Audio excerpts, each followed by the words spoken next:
ନା ଦେଖନ୍ତୁ ବିଧାନସଭା ଡିସେମ୍ବର 31 ପର୍ଯ୍ୟନ୍ତ ଚାଲିବାର ଥିଲା। ଅନେକ ବିଷୟ ଆଲୋଚନା ହେବାକୁ ବି ଥିଲା।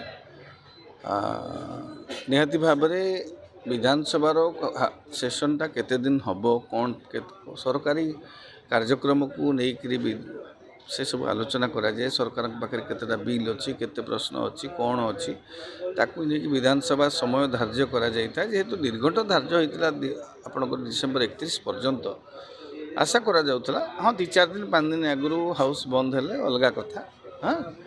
କିନ୍ତୁ ହଁ ସମସ୍ତ କାର୍ଯ୍ୟ ସରିଗଲା ତାପରେ ବନ୍ଦ କରିଦେଲେ ଅଲଗା କଥା। କିନ୍ତୁ ଆପଣ ଦେଖିବେ ଶିକ୍ଷା ବିଲ୍ ଏ ଯେଉଁ ବିଶ୍ୱବିଦ୍ୟାଳୟ ସଂଶୋଧନ ବିଧେୟକ ଆଗତ କରିଥିଲେ, ତା ବିଷୟରେ ଆଲୋଚନା ହେଇନି। କିନ୍ତୁ ଗତକାଲି ଅତର୍କିତ ଭାବରେ ଅବଶ୍ୟ ଆଶା କରାଯାଉଥିଲା 1-2 ଦିନ ଭିତରେ ବିଧାନସଭା ବନ୍ଦ ହେଇଯିବ ବୋଲି, ଯାହା ତାଙ୍କର ଗତିବିଧିରୁ ଲାଗୁଥିଲା। ହଠାତ୍ ଗତକାଲି ସେମାନେ ବନ୍ଦ କରିଛନ୍ତି। ବିରୋଧୀ ଦଳ ଯେ ଶାସକ ଦଳର ଯିଏ ମୁଖ୍ୟ ସଚେତକ ସରୋଜ ପ୍ରଧାନ, ସିଏ ଗୋଟେ ପ୍ରସ୍ତାବ ଆଣିକରି ରାଜ୍ୟ ସରକାର ମାନେ ବିଧାନସଭାକୁ ବିଧାୟକମାନେ ନିଜ ନିଜ ଅଞ୍ଚଳକୁ ଯିବାର ଆବଶ୍ୟକତା ଅଛି, ନିଜ ନିଜ ଅଞ୍ଚଳ ବୁଲିବାର ଆବଶ୍ୟକତା ଅଛି ବୋଲି କହିକରି ଗୋଟେ ପ୍ରସ୍ତାବ, ତେଣୁ ଗୃହ ମୁଲତବୀ କରାଯାଉ ବୋଲିକିରି ସେ ଗୋଟେ ପ୍ରସ୍ତାବ ଆଣିଲେ। ତାକୁ ବିଧାୟକମାନେ ଅନ୍ୟ କିଛି ବିଧାୟକ ଶାସକ ଦଳର ସମର୍ଥନ କଲେ। କିନ୍ତୁ ଏଇଟା ଯଦି ଆପଣ ବିଧାୟକମାନଙ୍କର ବୁଲିବାର ଆବଶ୍ୟକତା ଅଛି, ସେଟା କ'ଣ ଆଗରୁ ଜାଣିନଥିଲେ କି? ହାଉସ୍ ଗୋଟେ ବର୍ଷକୁ ଏତିକି ଦିନ ଚାଲିବ, ଧାର୍ଯ୍ୟ ସମୟ ତା'ର ଅଛି। ଠିକ୍ ଅଛି, ଆପଣ ସଂଶୋଧନ କରିକି ଗୃହର କାର୍ଯ୍ୟ ଦିବସକୁ କମେଇ ଦେଇପାରିବେ, ସେଇଟା ଅଲଗା କଥା। କିନ୍ତୁ ବିଧାନସଭା କାହିଁକି ହୁଏ? ଲୋକଙ୍କ ସମସ୍ୟା ଆଲୋଚନା କରିବା ପାଇଁ, ବିଭିନ୍ନ ପ୍ରସଙ୍ଗ ବିଷୟରେ ଆଲୋଚନା କରିବା, ବିଭିନ୍ନ ବିଧେୟକ ଗୃହୀତ କରିବା ପାଇଁ। ହେଲେ ଯଦି କାମ ନଥିଲା, ଏଥର ପାଇଁ ଯଦି ଏତେ କାମ ନଥିଲା, ତାହେଲେ 31 ତାରିଖ ପର୍ଯ୍ୟନ୍ତ ଲମ୍ବା ଯାଇଥିଲା କାହିଁକି କାର୍ଯ୍ୟ ଦିବସକୁ? ତ ସେସବୁ ଜିନିଷ ଗୋଟେ ଗୃହ ଚଲେଇବା ପାଇଁ ସେସନ୍ ଆରମ୍ଭ କରିବା ପୂର୍ବରୁ ନିହାତି ଭାବରେ କେତେ ଦିନ କାର୍ଯ୍ୟ ଦିବସ ରହିବ ସେଟା ନିଶ୍ଚିତ ଭାବେ ଧାର୍ଯ୍ୟ କରିକିରି କରନ୍ତୁ। ଏମିତି କରିବା ଦ୍ୱାରା ଲୋକଙ୍କ ଭିତରୁ ଗୋଟେ ଭିନ୍ନ ବାର୍ତ୍ତା ଯାଉଛି। ଆପଣ ଦେଖିବେ 1790 ପାଖାପାଖି ତାରକା ପ୍ରଶ୍ନ ଥିଲା, ମାତ୍ର 24ଟି ପ୍ରଶ୍ନର ଚର୍ଚ୍ଚା। ଏତେ ଦିନ ଭିତରେ 24ଟି ତାରକା ପ୍ରଶ୍ନର ଆଲୋଚନା ହେଇଛି।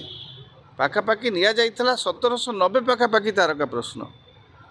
ଗୃହରେ ବିତର୍କ ହୋଇପାରୁନି, ସେଇଟା ହେଉଛି କଥା। ଆପଣ ଦେଖିବେ 2 ଦିନ ରହିଗଲା ଡିଜି ସମ୍ମିଳନୀ ପାଇଁ ମୁଲତବୀ ରହିଲା, ଗୋଟେ ଦିନ ନାଭି ଦିବସ ପାଇଁ ହାଫ୍ ଡେ ବନ୍ଦ ରହିଲା। ଲାଷ୍ଟ 3 ଦିନ ଦେଖିବେ ଯେଉଁ କାର୍ଯ୍ୟକ୍ରମ ଥିଲା, ଶେଷ 3 ଦିନର କାର୍ଯ୍ୟକ୍ରମ ବିନା ପ୍ରସଙ୍ଗରେ, ବିନା କାର୍ଯ୍ୟ ନିର୍ଘଣ୍ଟରେ କାର୍ଯ୍ୟସୂଚୀରେ ଚାଲିଲା।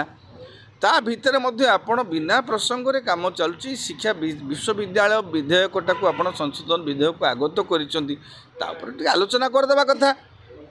ତେଣୁ ତାକୁ ବିରୋଧୀ ଦଳ ବି ସେଇ ପ୍ରଶ୍ନ ଉଠାଇଥିଲେ ଯେ ଆପଣ କାହିଁକି ବିଶ୍ୱବିଦ୍ୟାଳୟ ବିଧେୟକ ଉପରେ ଆଲୋଚନା କରୁନାହାନ୍ତି? ନିହାତି ଭାବରେ ତାକୁ ସେଇ ବିଲ୍ଟା ଯେହେତୁ ଆଗରୁ ଥିଲା ପୂର୍ବ ସରକାର ସମୟରେ, ସେ ନିଯୁକ୍ତି ପ୍ରସଙ୍ଗ ହେଉ, ଇଏ ପ୍ରସଙ୍ଗ ହେଉ, ଯେଉଁଟାକି ବିଶ୍ୱବିଦ୍ୟାଳୟ ନିଜସ୍ୱ ନିଯୁକ୍ତି କରିବ, ତା'ର ବିଶେଷଜ୍ଞ କମିଟି ଗଠନ କରିକିରି ତାକୁ ବିରୋଧୀ ଦଳ ନିଶ୍ଚିତ ଭାବେ ବିରୋଧ କରିଥାନ୍ତେ। ଆପଣଙ୍କ ପାଖରେ କ୍ଷମତା ଅଛି, ଆପଣଙ୍କ ପାଖରେ ସଂଖ୍ୟା ଅଛି, ଆପଣମାନେ ତାକୁ ବିଲ୍କୁ ଆଗତ କରିପାରିଥାନ୍ତେ। କିନ୍ତୁ ବିତର୍କ ହେଲା ନାହିଁ, ଆଲୋଚନା ହେଲା ନାହିଁ। ବୋଧହୁଏ ସରକାର ବିଶ୍ୱବିଦ୍ୟାଳୟ ସଂଶୋଧନ ବିଲ୍କୁ ଅର୍ଡ଼ିନାନ୍ସରେ ବୋଧେ ଯିବେ, ଅଧ୍ୟାଦେଶ ଜାରି କରିକିରି ବୋଧେ ତାକୁ ଲାଗୁ କରିପାରନ୍ତି।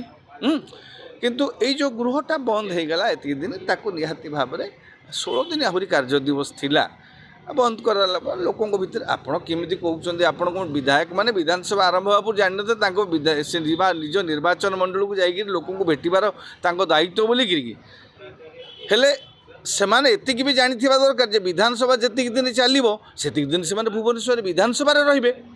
ସେମିତି କିଛି ତିରୋଟ ସମୟ ସୃଷ୍ଟି ହେଇନି, ଯେ ଆପାତ ପରିସ୍ଥିତି ସୃଷ୍ଟି ହେଇନି ଯେ ନାଇଁ ବିଧାୟକମାନେ ଯାଇକି ନିଜ ନିର୍ବାଚନ ମଣ୍ଡଳୀରେ ରହିବା ଦରକାର।